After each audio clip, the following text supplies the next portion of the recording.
ಶ್ರೀ ಗಣಪತಿ ಶಾರದಾ ಗುರುಭ್ಯೋ ನಮಃ. ಲೋಕ ಸಮಸ್ತ ಸುಖಿನೋ ಭವಂತು. ಶ್ರೋತೃಗಳಿಗೆ ಸ್ವಾಮಿ ದಯಾನಂದ ಸರಸ್ವತಿ ಇವರು ರಚಿಸಿರುವ ವೇದ ಭಾಷ್ಯಗಳ ಕನ್ನಡ ಭಾಷಾಂತರವನ್ನು ಆಧರಿಸಿ ಯಜುರ್ವೇದ ಮಂತ್ರಗಳ ಪರಿಚಯವನ್ನು ಮಾಡಿಕೊಳ್ಳುವ ಈ ನಮ್ಮ ಕಿರು ಪ್ರಯತ್ನಕ್ಕೆ ತಮಗೆ ಆದರದ ಸ್ವಾಗತ. ನಾವೀಗ 3ನೇ ಅಧ್ಯಾಯದ 39ನೆಯ ಮಂತ್ರವನ್ನು ಗಮನಿಸೋಣ. ಅಯಮಗ್ನಿಹಿ ಎಂಬ ಈ ಮಂತ್ರದ ಋಷಿ ಆಸುರಿ, ಅಗ್ನಿ ದೇವತೆ, ಭುರಿಕ್ ಬೃಹತಿ ಛಂದಸ್ಸು, ಮಧ್ಯಮ ಸ್ವರ. ಈಗ ಈಶ್ವರ ಮತ್ತು ಭೌತಿಕ ಅಗ್ನಿ ಇವರ ಬಗ್ಗೆ ಈ ಮುಂದಿನ ಮಂತ್ರವು ತಿಳಿಸುತ್ತದೆ.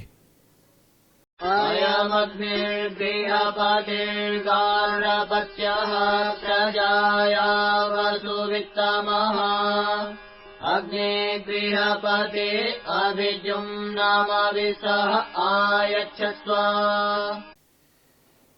ಈ ಮಂತ್ರದ ಪದಶಃ ಅನ್ವಯಾರ್ಥವು ಹೀಗಿರುವುದು.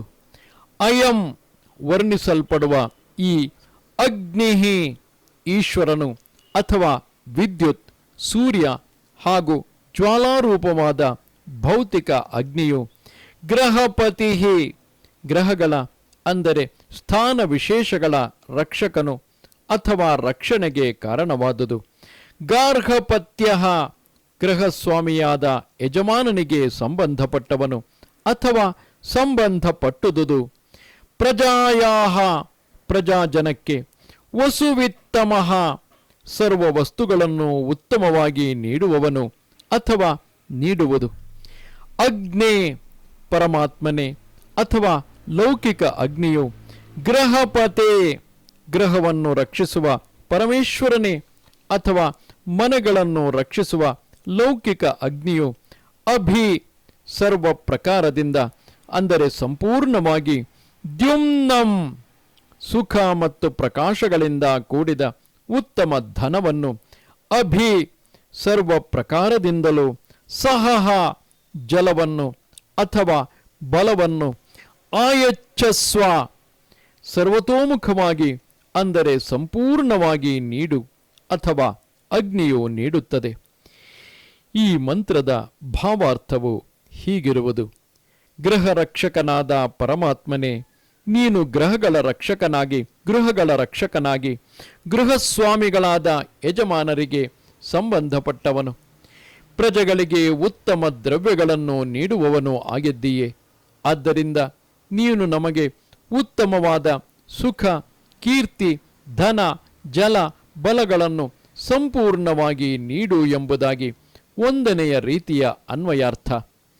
ಗೃಹರಕ್ಷಕವಾದ ಪ್ರಜೆಗಳಿಗೆ ವಸ್ತುಗಳನ್ನು ಪ್ರಕಾಶಪಡಿಸಿಕೊಡುವ ಗೃಹಪತಿಗೆ ಸಂಬಂಧಪಟ್ಟು ಗಾರ್ಹಪತ್ಯವೆನಿಸುವ ಈ ಭೌತಿಕ ಅಗ್ನಿಯು ಸುಖ, ಕೀರ್ತಿ, ಧನ, ಜಲ, ಬಲಗಳನ್ನು ಸಂಪೂರ್ಣವಾಗಿ ಕೊಡುತ್ತದೆ ಎಂಬುದಾಗಿ 2ನೆಯ ರೀತಿಯ ಅನ್ವಯಾರ್ಥ.